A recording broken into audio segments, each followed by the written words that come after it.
Miss Universe podcast.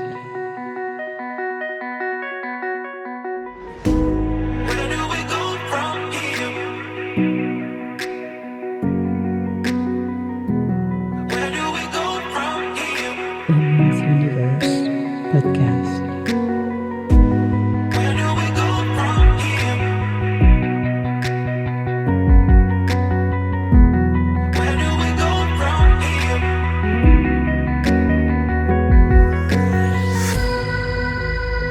Miss Universe podcast.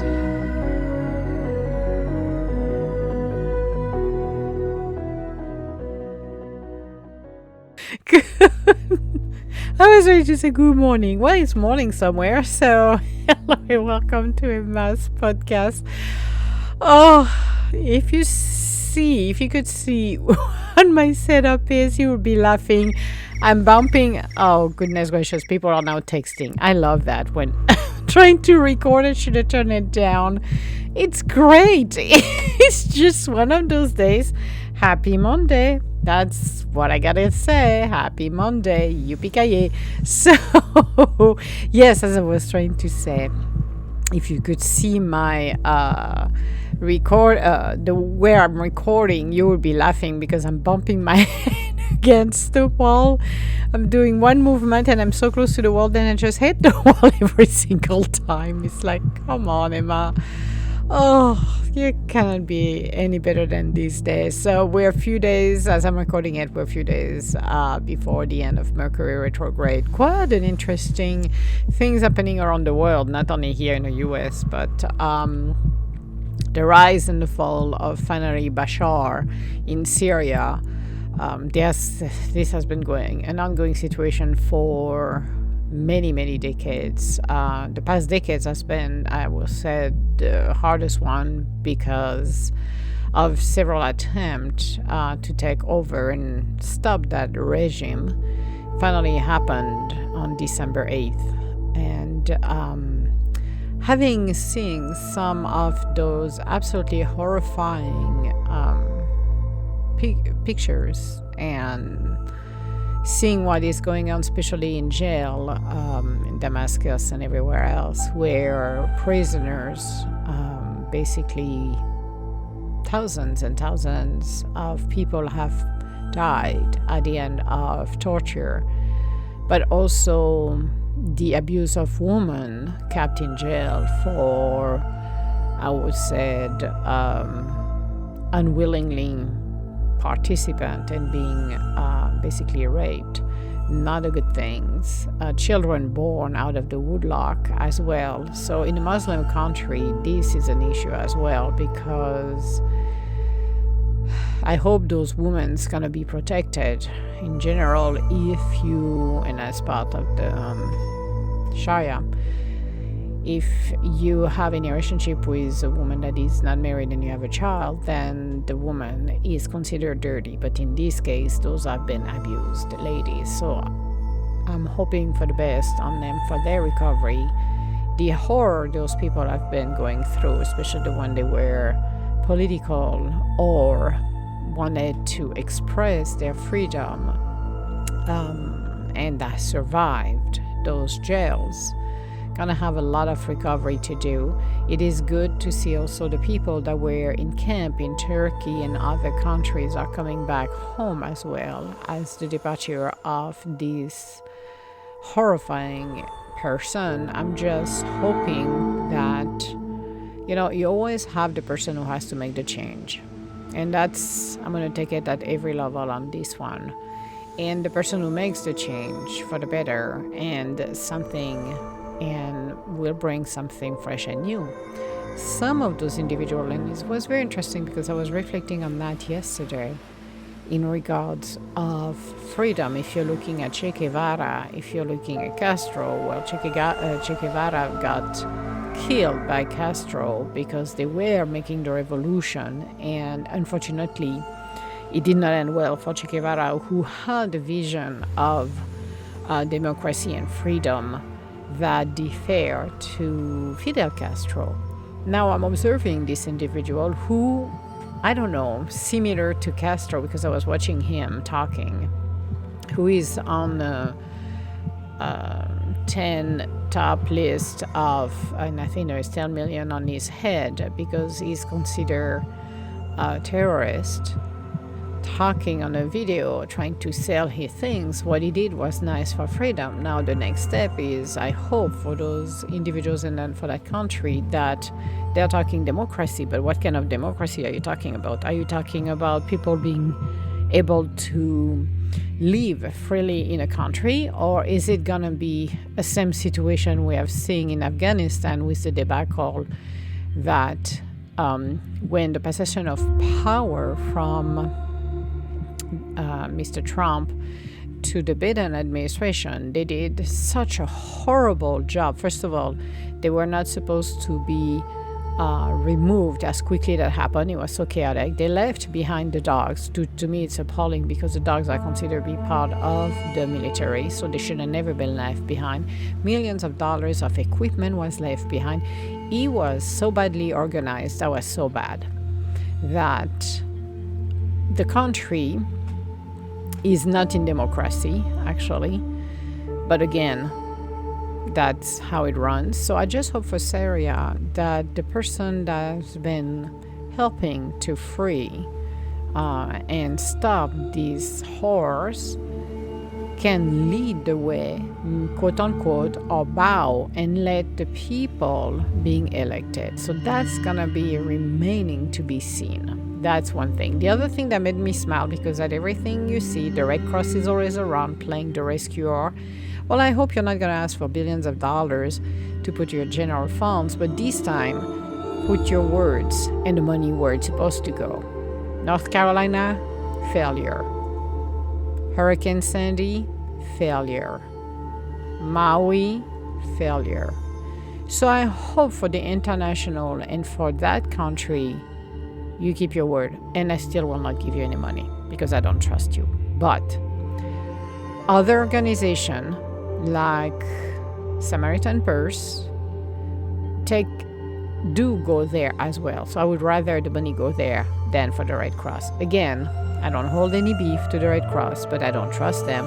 And my concerns, because you can see them coming with their little, signs, is it's nice for publicity, but stop to be in the front of the camera, but start to do something, okay?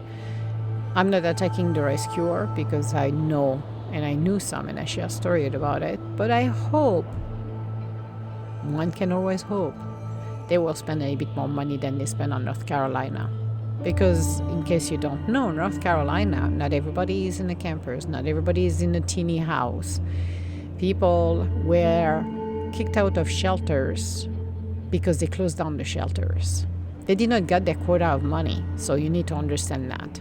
And it's very upsetting when you get people that end up on the street and they're supposed to help. So we'll see how it's going to play out. I just hope my best for Syria, and I hope this individual can bow and let people who have knowledge on how to run things, to let them create a government to help them and not take over onto another dictatorship. The world doesn't need that. They need people to be able to be free and being able to live their life happily and not being controlled. It is horrifying, actually. As I said, I saw some of those videos where they were basically cutting concrete because the prison were not above ground. The majority of them are underground. That means they put people in holes, several of them stuck, I don't know how many, and finding the records as well of who got executed so people would know what happened to their families and to their loved ones. So that was one thing I wanted to share right now. No, I'm not a Debbie Downer, just have a few thoughts for that. The world is changing and is evolving. It's very interesting to see what's going on here in regard of the P. Daddy and now Jay-Z. It's about time people are going down for what they're doing. It's very interesting when it's time to pay for your quote-unquote sins. So we'll see what's going to happen with the Jay-Z Beyonce situation as well.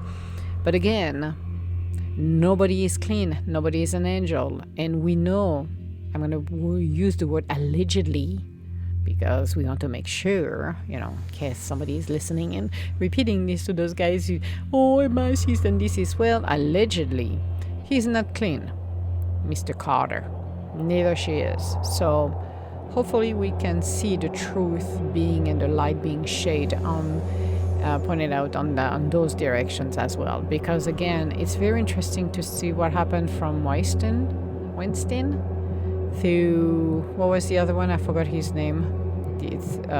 That killed himself. Didn't kill himself, but somebody helped him to end his life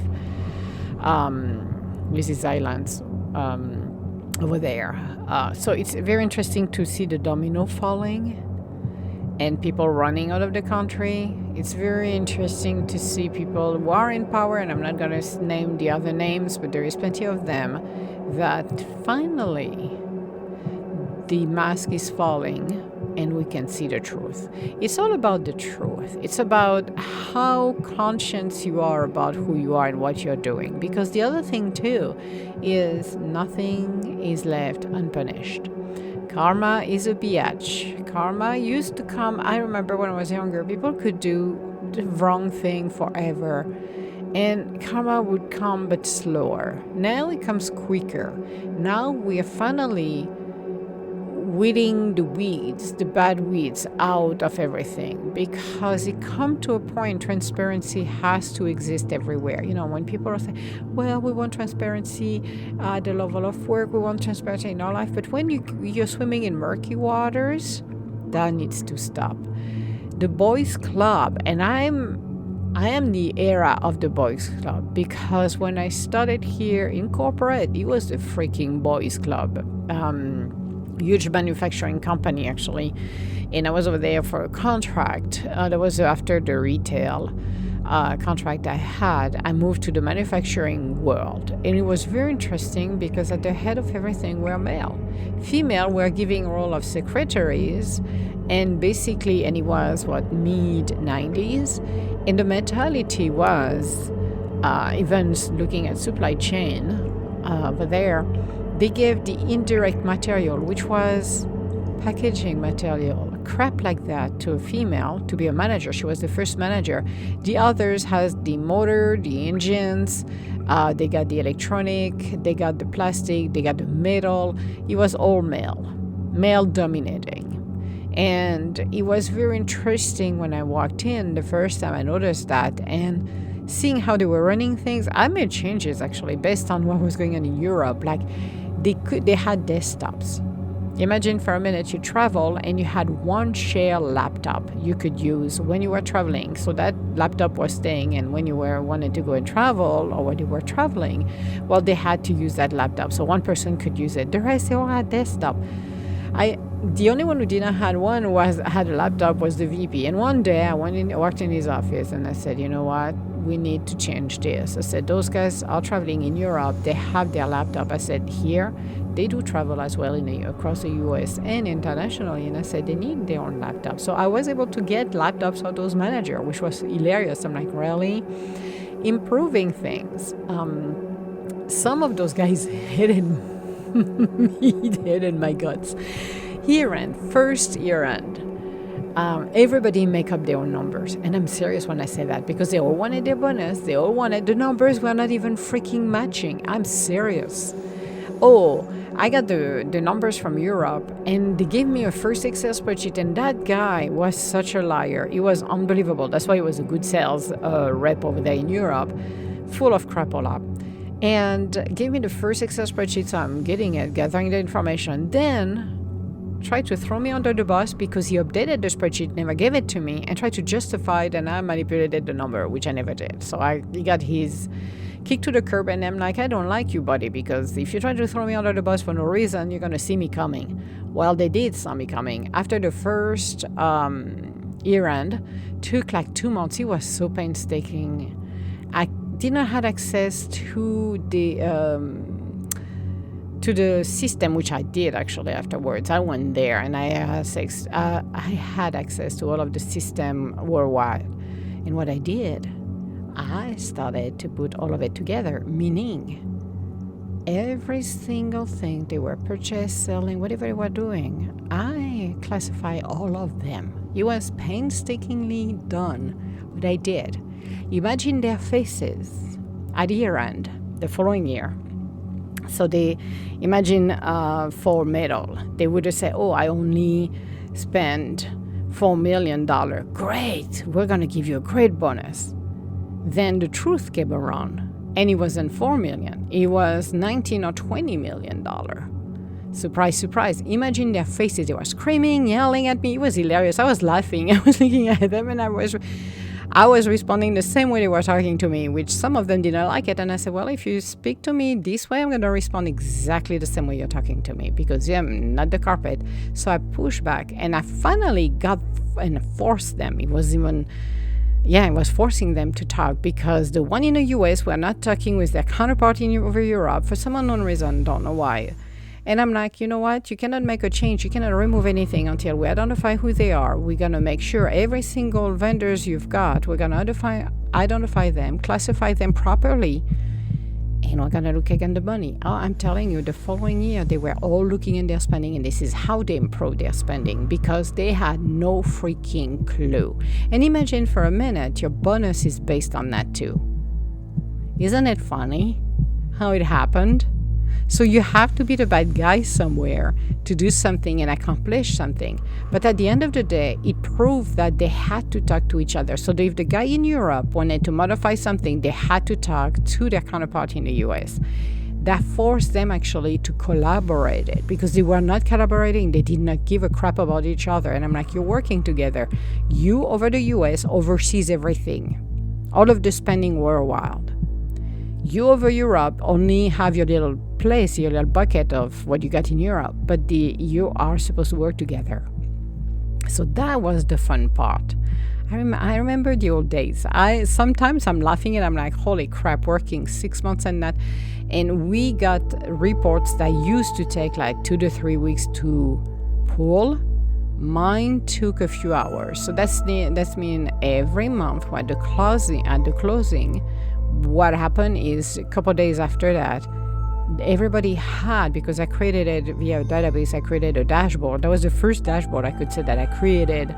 Well, yeah, I created dashboard over 30 years ago. Holy crap. I cannot believe it.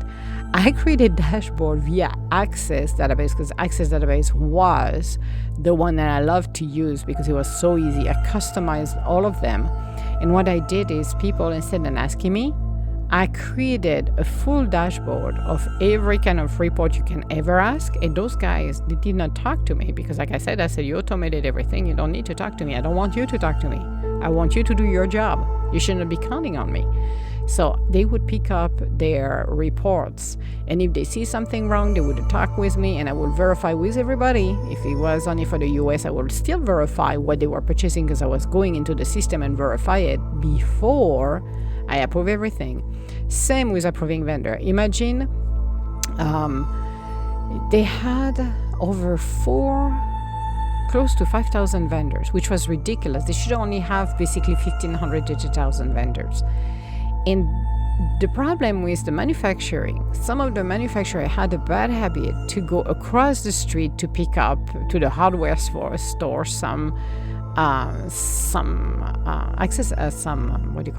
bolt and nuts and whatever they needed, which are not supposed to, because those were not approved. So some of the units will break down once in a while, because when they build it up and they run out of screws, they would go across the street or somewhere else to buy it when it wasn't approved. So they had to go through the process, and that's what we changed, and I changed it as well, was to create that new process of approval. It was in Lotus Notes, actually, Lotus 123. I had somebody who created it for me, a form where basically the person, the engineers or the plant would put the request. It will go to the right manager. The manager would approve it. I will verify, making sure, it was approved, everything was right. So I was kind of overseeing this a little bit. And when it was approved or declined, then we had records of that. So it was very interesting to see the process and the progress, and how do we change the processes on to do the job as well. But the boys club was something to me was epic. Seriously, when I left over there, I was glad that I've done all of this because I learned so much more about automotive, about the C code, UNSC code as well that just came out because the UN has their own codes and we had to apply for those, blah, blah, blah. So it was very deep and interesting to do that. But it was nice to be able to move that supplier management to the next level. But it was the first time we had full transparency on data compared to the other business units who were lying because they would give you a spreadsheet. I said, no, I don't go with your spreadsheet. I go directly to the data. I go to the raw data because the raw data doesn't lie. And that was Jennifer, who was the first VP in supply chain over there that came on board, was supporting me fully because we were doing what we were supposed to, discovering what wasn't working and fix it.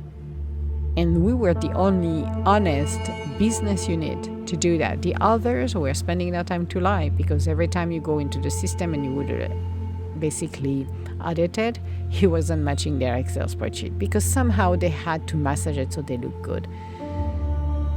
Transparency, people. That's what it's all about. So when you're working with yourself or you're working with yourself, with others, that is personal or professional, try to bring the transparency, the honesty, which it bites sometimes, but bring it to your world. And trust me, it changed your life for the better. So this was our podcast for today. We went from one extreme to the others, but I wanted to acknowledge what's going on in Syria right now, and I just hope for the best for those guys. And I just hope the people, not that guy who delivered everything, because I don't think he's capable to do it properly, but the people who can be put in place, and even him being part of it will be a good thing. But sometimes you're looking at the boots on the ground in leadership, and some have it and some don't. So surround yourself with people that can really help you. That would be the other message. All my love, guys, and we'll talk to you later. Bye now.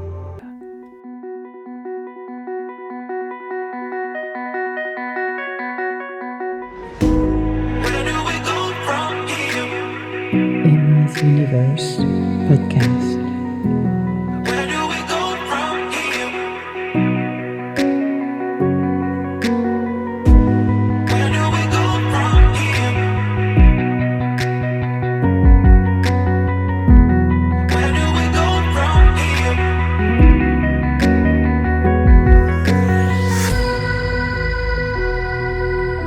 Emma's Universe Podcast.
Stargazer.